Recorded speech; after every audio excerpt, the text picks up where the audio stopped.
Falling in love. If love is effort, does that even have anything to do with feelings? Well, yes and no. Let's talk about falling in love and being in love for a minute. Here is how I understand it. Falling in love, you know those butterflies at the beginning of meeting someone? That has to do only with ourselves, in contrast to the feelings which develop after putting in the effort in our relationship, which are far deeper and stable.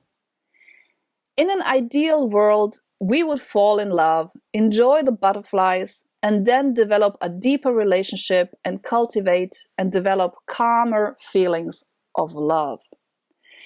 But what happens usually?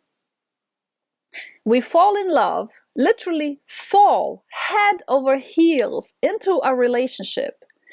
We have all these big expectations, which, by the way, we never communicate, right? And then we finally get to know the real person. We don't like them, or we are confused when that rush of feelings is gone and break it off. Or we have already invested so much time and money into someone that when reality hits us, it's difficult to break away. So when do we fall in love? Usually we are drawn to people who remind us of home. Imagine this. Say you didn't get the attention or approval you needed when you were little. Most of us are needy like that. That's okay. So you will let people close to you who remind you of the abusive home you had. And it's very likely you will have that exciting chemistry with just such a person, and you will say you fell in love, while you're just being blinded by your own body, which is looking for that familiar feeling it grew up with. And if that was abuse of any sorts, it will be drawn to abuse. Why does our own body betray us like that? Because that's how it's made. It will always try to go back to so-called ground zero, or the point of so-called comfort, which is nothing else but what we've experienced the longest.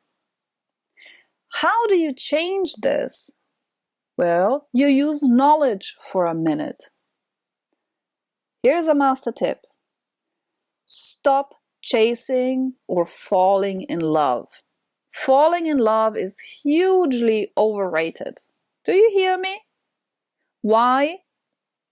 When you fall in love, not only did you possibly let into your life a messed up person, but at the same time, you will project all your hopes and dreams of a perfect love on this person. You will say, what's wrong with that? As I said before, no one else can fix your problems by loving you. That's a bloody Disney World fairy tale bullshit. And second, what do your hopes and dreams have to do with the very real person standing in front of you? Nothing.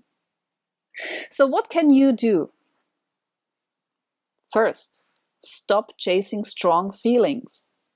Second, even if you fall in love, give yourself time before you make any promises. I said like 6 months, remember?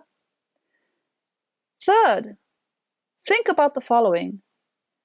What are the 3 most important things for you in any romantic relationship? And what is the one big deal breaker for you? Or maybe there are a couple of things. Here's an exercise. Write down the 3 important things for you in a relationship. And write down your deal breaker. You see, one of the important things to you might be sports, or traveling, or science, something that is a big part of you. For me, it's transparency. Someone else might be okay with small lies, I'm not. Then also strong intimacy. It's my love language, you see. And I suffer if my partner doesn't touch me enough. And being able to share my headspace, as I'm quite intellectual, and if my partner isn't and doesn't get me, it just feels like part of me is shut off. These are my 3 things. Your goal. Your goal is to find out if you actually like the person. Then communicate these 3 important things and the deal breaker as soon as possible. And get from a place of infatuation to the place where it seems to get boring, because this is where the real fun actually starts. We need to stop cultivating the goal of falling in love and start cultivating mature love. Which brings us back to discussing and understanding love itself.